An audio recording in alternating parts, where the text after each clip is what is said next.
सच्चिदानंद। जय सच्चिदानंद। जय सच्चिदानंद। ये सच्चिदानंद।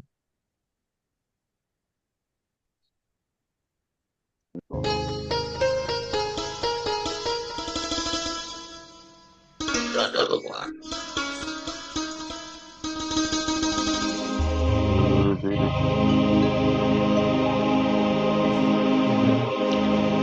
જ્યાં સુધી દાદા જાતે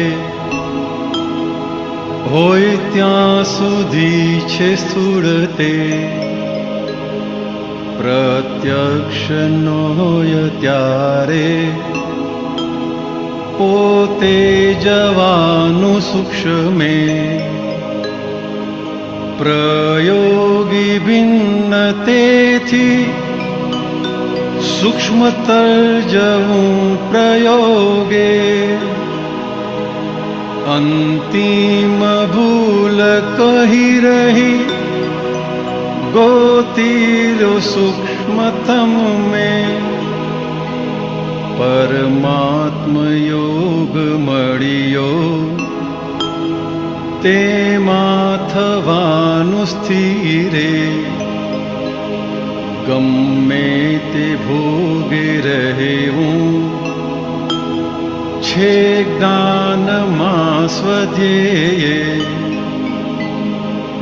પરમાત્મ રૂપ પ્રાપ્ત વિજ્ઞાન જ્ઞાન ઘન છે, કૃપા વધે છે જ્ઞાની રિજતા પરમ વિનયે, સંસારી સર્વરામા યણ પૂર્ણ થાય અંતે, મહાભારતેય પૂર્ણમ શ્રી કૃષ્ણ જો વિજયતે, છેલ્લો વિકલ્પ જીતે ભગવાન છે જે પક્ષે, વૃત્તિ સ્વભાવ રમણે નિજ ધાર પ્રાપ્ત ઉલ્સે, જ્યાં સુધી દાદા સન્મુખ આસ્વાદ મોક્ષ સ્થૂળતે, પંચાજ્ઞા એ જ જ્ઞાની પુરુષ છે પ્રત્યક્ષે, એમાં જ વર્તી રહેતા સીજી ઉપલબ્ધ સ્વયમે, કેવળ અમૂર્ત જ્ઞાન જ સર્વાંગ શુદ્ધ મૂળ છે, આત્મા સ્વરૂપે જીવતા છેલ્લી દશા જ વર્તે, અંતિમ શ્વાસ છૂટતા નિર્વાણી દ્વાર ખુલતે, પ્રત્યક્ષ ન હોય ત્યારે પોતે જવાનું સૂક્ષ્મે,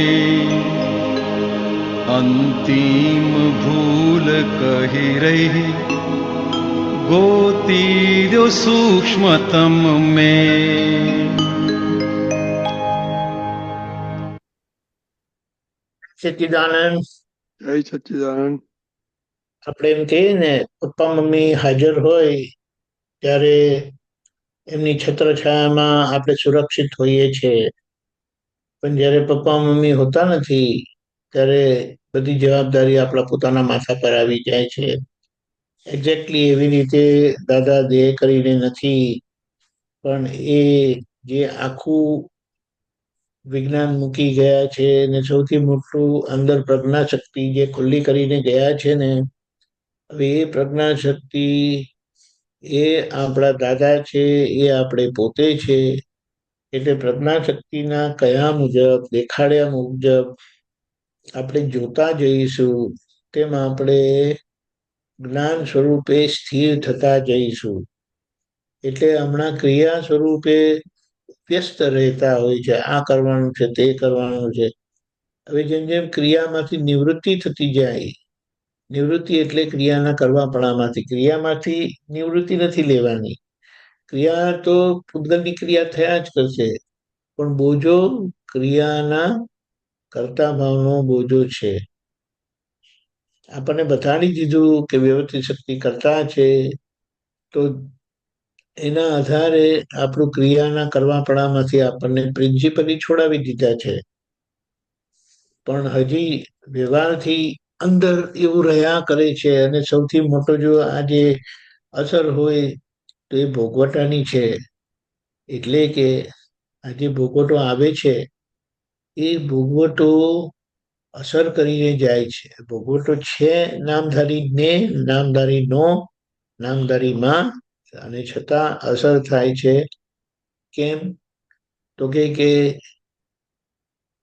એ ભોગવટા વખતે જે વાણી અંદર ઉચ્ચારાય છે, જે વાણી બહાર બોલાય છે, એ વાણી બધી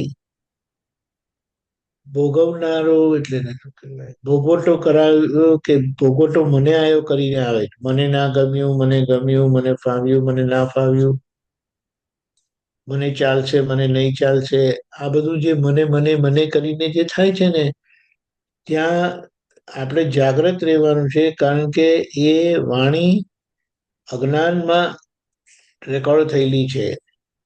જ્યારે હું નામધારી છું એવી રીતે હતું, એટલે આજે એ બધી વાણી મને મને મને કરીને નીકળે, ત્યારે આપણે તે વખતે સમજી લેવું કે મને કરીને કહે છે તો કોની વાત કરે છે.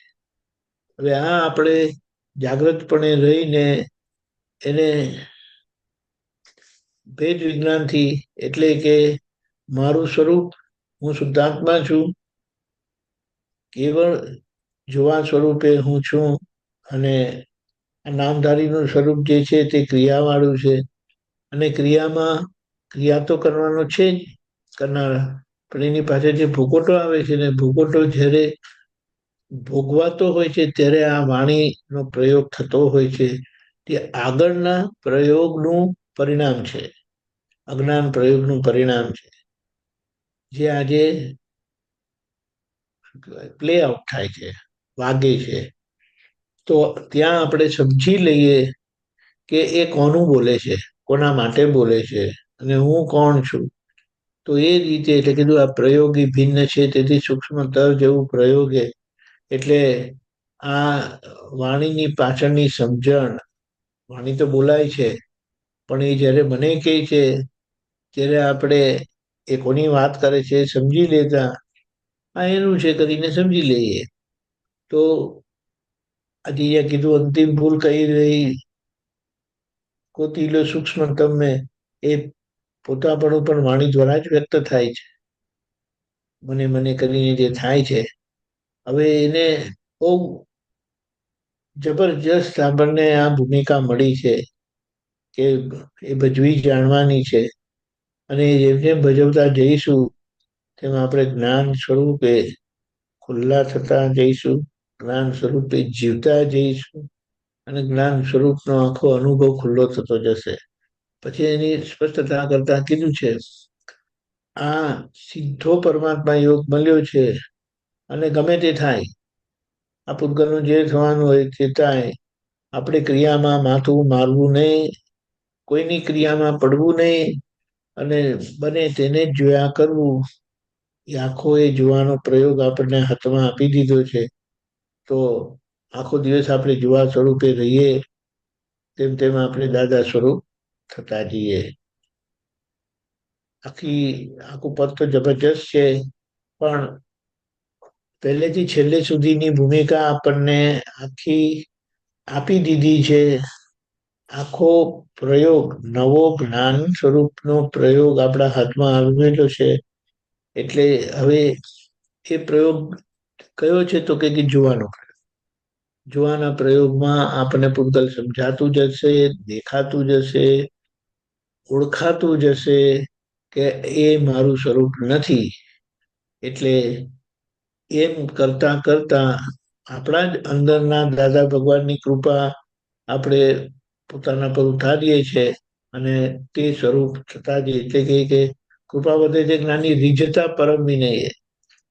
પરિણામ શું? પરમ વિનય એટલે મારે કોઈની જોડે કોઈ પ્રકારની જુદાઈ નથી, બધે હું જ છું.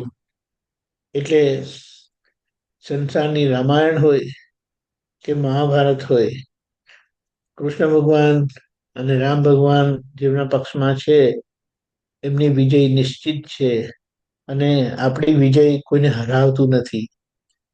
આ બહુ મોટી વાત છે. આપણી વિજય એ એક પક્ષી વિજય છે, કોઈને હરાયા વગરની. અને એ બહુ જબરજસ્ત ભૂમિકા છે કે એ વિજય આપણને બધા જોડે એક બનાવી દે છે અને બહાર એટલે બહાર એક બનાવે છે અને અંદર મુક્ત કરી દે છે.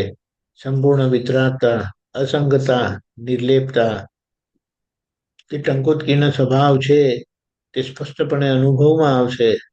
અને બહારનો ભાગ જે છે વ્યવહારનો, તે આખો પ્રેમ સ્વરૂપ સમજાશે, વર્તાશે, જીવાશે. છેલ્લો વિકલ્પ જીતે ભગવાન છે જે પક્ષે.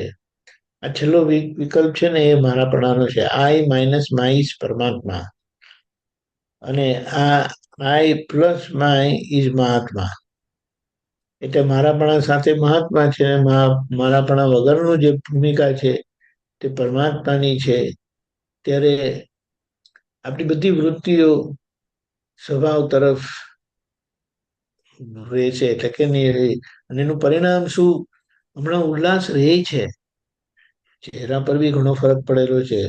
ફૂલ બધા માપાના ખીલેલા છે, પણ એ પૂરા કે ને દડા જેવા પૂરા ખીલી જાય ને તો એની મહેક જે પોતાને આવશે, જગતના લોકોને આવશે, એ મહેકથી જ લોકોનું કલ્યાણ થશે. એટલે આપણને દાદા વારે વારે કહે છે કે હું જ્યાં સુધી હાજર હતો ત્યાં સુધી એ મોક્ષનો અનુભવ અને સ્વાદ સ્થૂળ હતો. હવે આજ્ઞા તે જ હું છું અને આજ્ઞા એ જ આખું અક્રમ વિજ્ઞાન છે.